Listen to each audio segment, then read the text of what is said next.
You will hear a conversation between a potential student at Clevedon College and a representative in the Information Centre. Look at questions 1 to 4.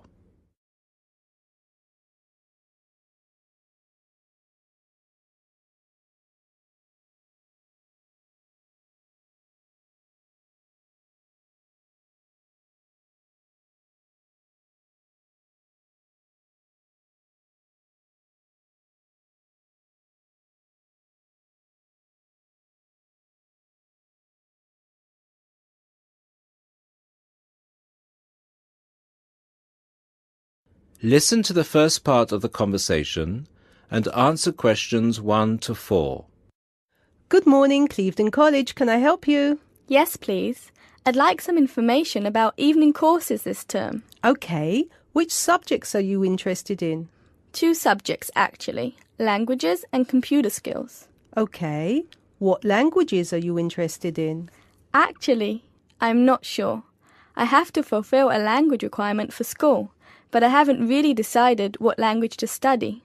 How many language courses do you run each week? We have 2 every night, from Monday to Friday. I'm sorry, but would you mind going through the schedule for me? Which language on which days? Not at all. Monday to Wednesday are modern European languages, French, Spanish, German, Dutch and Polish. Thursday night, we offer ancient languages, Latin and ancient Greek. And on Friday, we finish off with the Asian languages of Hindi and Bengali. Monday to Wednesday, modern European. Thursday, ancient languages. And Friday, Asian. Can you spell Bengali, please? Yes, it's B-E-N-G-A-L-I. Great. And how much do the courses cost? Each course costs £25 per person per term. But if you want to do 2 language courses, there's a 10% discount, but only if you book for 2 terms. So the 10% discount is if I take 2 courses for 2 terms. Is that right? Right. Listen to the second part of the conversation and answer questions 5 to 10.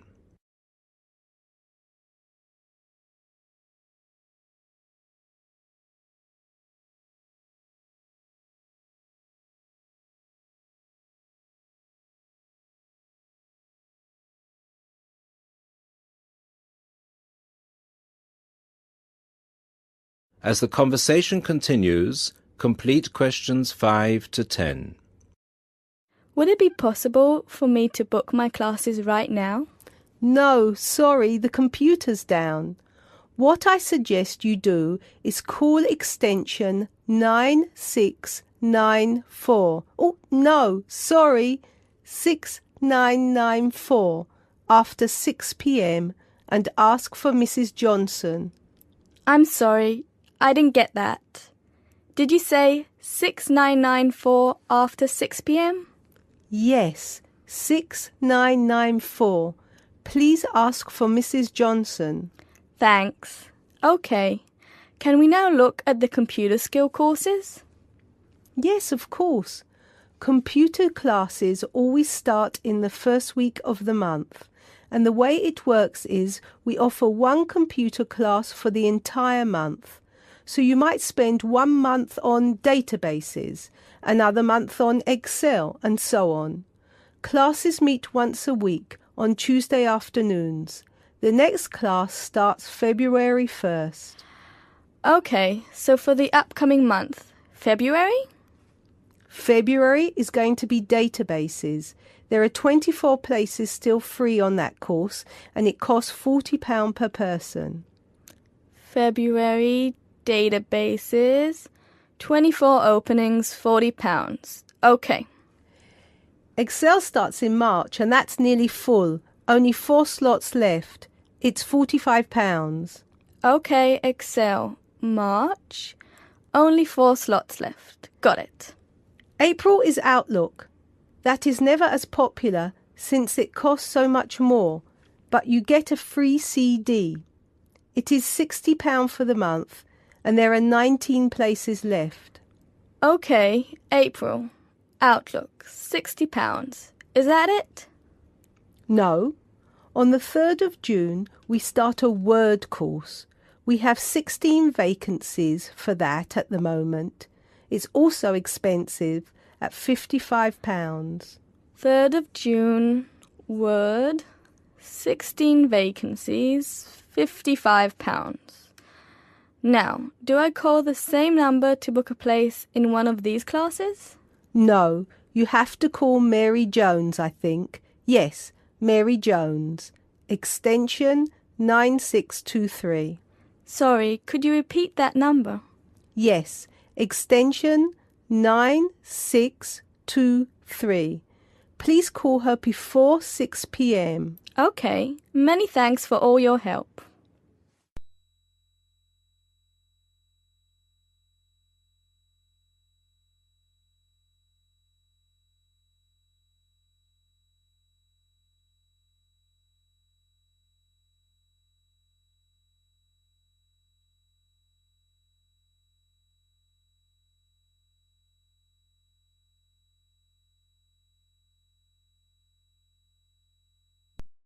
Listening Section 2.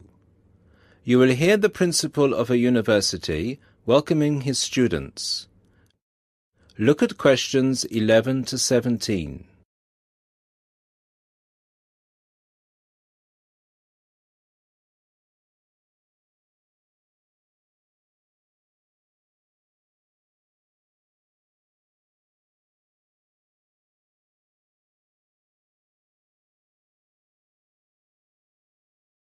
Listen to the first part of the lecture and answer questions 11 to 17.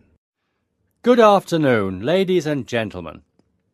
I'm Dr. Donovan, the principal of Don Levy University, and I would like to welcome you to the Dinglewood campus, which is one of the 3 campuses belonging to this university. This campus, Dinglewood, is where I have my office, and it's also the location of the Languages and Science campus, so some of you will be studying here. Dinglewood is the most northerly campus.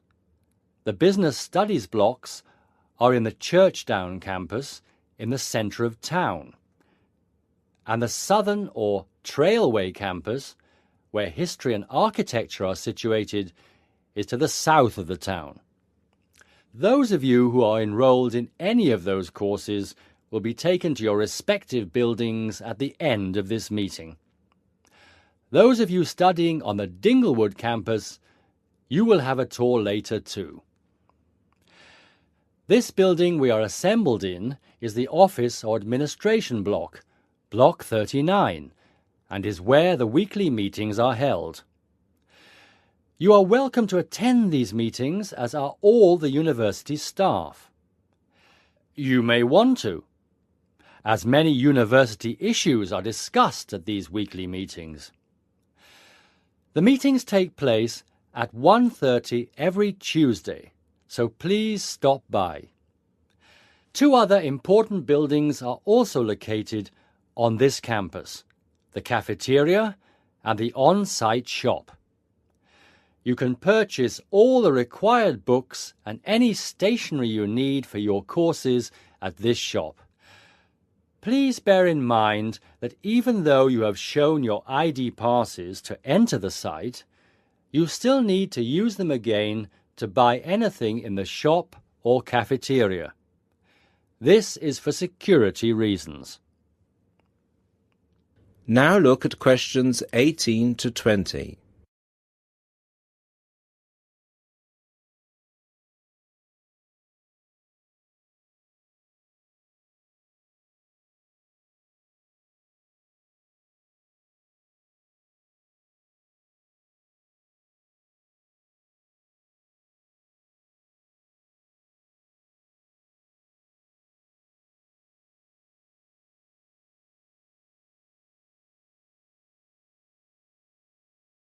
As the lecture continues, answer questions 18 to 20. Now, if I could draw your attention to the back page of your joining instructions booklet, you will see a small map of this campus, Dingle Wood. The block we are in now, the Office and Administration block, is located between the Languages Centre, Block 38, and the Physics School, Block 30. That's 30. These are both on the right of the plan. The cafeteria, which is open from 7 a.m. to 9:30 p.m., is on the left of the plan. It is between the Chemistry block, number 35, and the University shop, Block 33. At the University shop, you can get all you will need in terms of course materials. The Biology block is block number 29, and you'll find the Biology block between the Chemistry block and the Languages Centre. Be careful with the numbers, as they are not always logical. As you will see, there are gardens on the right-hand side of the gate. These are being extended over the next 2 months, and a memorial fountain is being installed in the middle of the campus. This means that the campus will be very noisy during normal working hours. However, the campus will look much nicer when it is all finished. Right, so that's it for your initial campus orientation. At this point, could the language students all follow me, please? And the rest of you, please assemble under the banners which show your main topic of study, and you will be directed to the other campuses.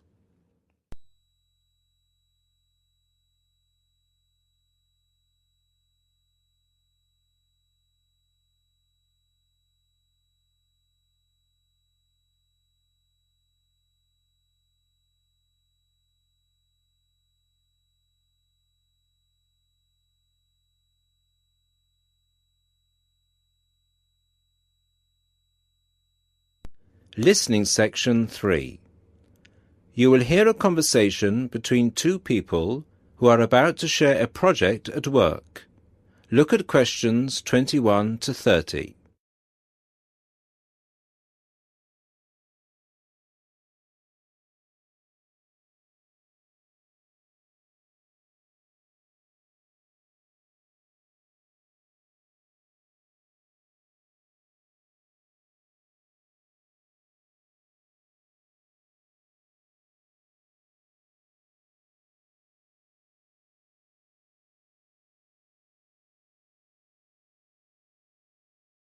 Listen to the conversation and answer questions 21 to 30.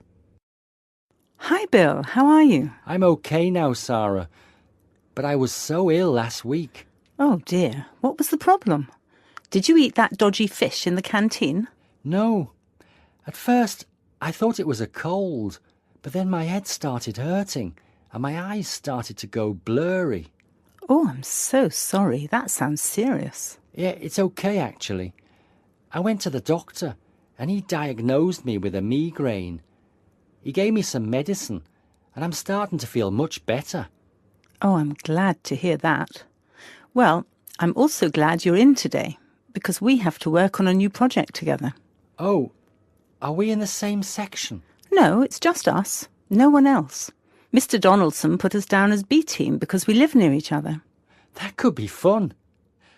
What do we have to do? Well, the project is partly internet research, then checking reference books for information to prepare a survey, which we have to use with people we know. Great! What's the topic? It's to do with shopping over the last 10 years. We have to find out how customers have changed their behaviour. OK, so what's the first step? I think the first thing to do is to check the list of references he gave me. But my computer is in for repair, so if I check in the reference library, would you be willing to look up some references online? Once we're done with the reference checks, we can write the questions together. That's fine. I'll do the internet research. So What sort of shopping are we looking at?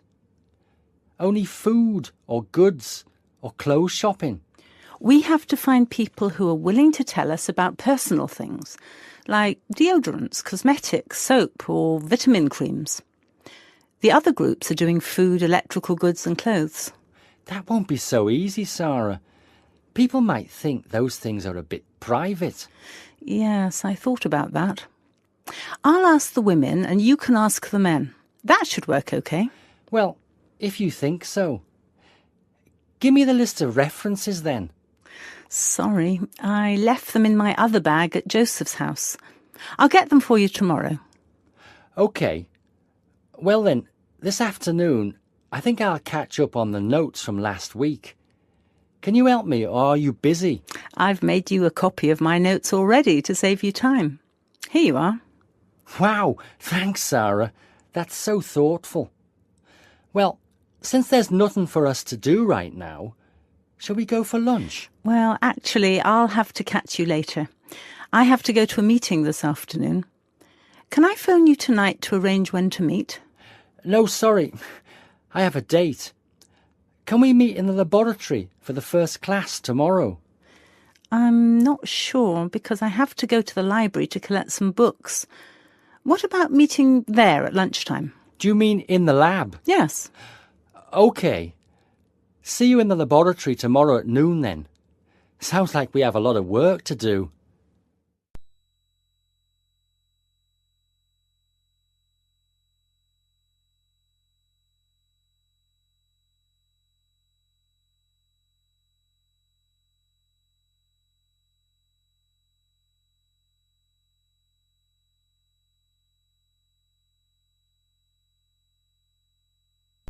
Listening section 4.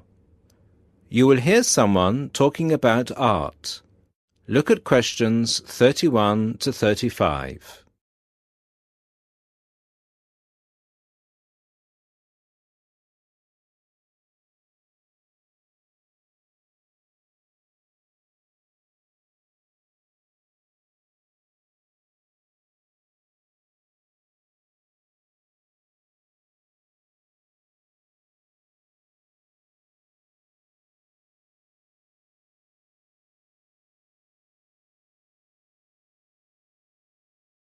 Listen to the first part and answer questions 31 to 35. Good evening, everybody, and welcome to the first in this year's series of public lectures offered by the Art Gallery. As Chief Curator of the Gallery, I was given the honour of presenting the first lecture, and let me tell you, I had a difficult time deciding what to talk about tonight. Being the curator, I naturally know just about everything that's in this gallery, but I wanted to choose an artist who has a wide appeal. That seems only fair, yes? But I didn't want to talk about someone so well known that anything I said would be familiar. I wanted someone modern. My personal preference is for modern art. But, again, I wanted to choose someone who had the potential to appeal to all art lovers, whether they're attracted to traditional forms, Impressionism, Surrealism, or what have you. So, having spent the last 5 years as a visiting professor in Barcelona, it's not surprising that I finally chose to talk about one of the greatest Catalan artists, one whose work is likely to be familiar to many of you, Joan Miró. Look at this. And this. And this. Ring any bells? Miró's most famous and most widely reproduced works tend to be like this. Bright primary colours with lots of asymmetrical forms. He painted on large canvases, larger than himself quite often, and his paintings depicted birds, trees, flowers, and other features of the natural world. But Miró produced a great variety of work, and it's about some of his lesser-known paintings that I would like to speak this evening. Miró was born in Barcelona in 1893, the son of a goldsmith. He began to show talent very early, and in 1926 went to Paris, where he was drawn to the Surrealists of Montparnasse. He did not define himself as a Surrealist, however. He preferred to stay free to experiment with other artistic styles as he wished. Miro had an intense dislike of much of the painting and many of the painters he knew. He wished to do something totally different, to express his contempt for bourgeois art. And yet, ironically, Miro's success has made his works much in demand among art collectors of the world. But we can't really talk about the artist without looking at his art. And that's what I'd like to do now. To take a look at just a few of Miro's works and think about what it is that makes them special. Special to me, and to a great number of people who flock every day to the Miro Foundation in Barcelona. Now look at questions 36 to 40.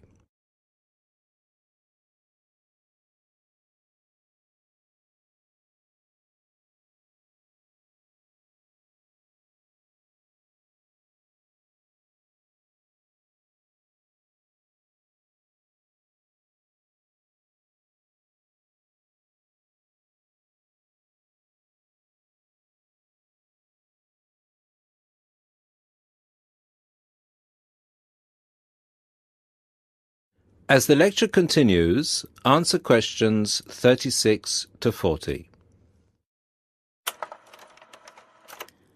Let's start with this. One of Miro's best-known and brightest works, Woman and Bird. A sculpture created in 1982. It is on display in a park in Barcelona, often known as the Juan Miró Park. A huge sculpture, towering up into the sky. It reflects Miro's eternal interest in these themes, as well as his more technical interest in materials. This sculpture is covered in mosaic, which gives it a naive and cheerful appearance. It is interesting that this sculpture was completed in 1982, just a year before Miro's death. I think it shows that, towards the end, he was feeling as playful as a young man. And I think he wanted to share this playfulness in a park on such a big, very public scale. And now, another representation of a woman, this time just called Woman. This was painted in 1976, a late work for Miro, and is a work we often see reproduced or on sale as postcards or posters in gallery shops around the world. So why is it so popular? I think the use of colour has something to do with it. People respond to these rounded shapes filled with primary colours, especially on a large canvas like this.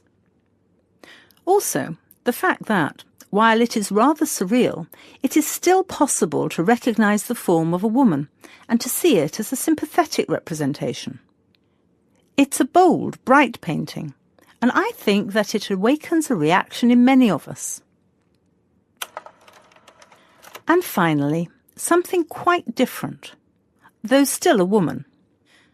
A harsh, even violent work that was completed in 1939, at a time when Miró was greatly influenced by events of the Civil War in Spain. It's titled Seated Woman 2, but it can be hard to find the woman here, as she's been transformed into a rather horrendous creature. So is that how Miró viewed women? As grotesque? Not at all. This picture can also be seen as strong, with a huge base and solid shoulders to support those who depend on her. In this painting, her arms and neck seem to grow as vegetation out of her shoulders, representing woman as a fertile ground, perhaps. We also see here the fish and birds, the moon and stars so typical of Miro's work, making her a creature of nature and of the heavens as well. And that's all we have time for this evening, I'm afraid. I hope that you've enjoyed this brief look at Miro's work and that you will enjoy the other lectures that follow this one. Thank you and good night.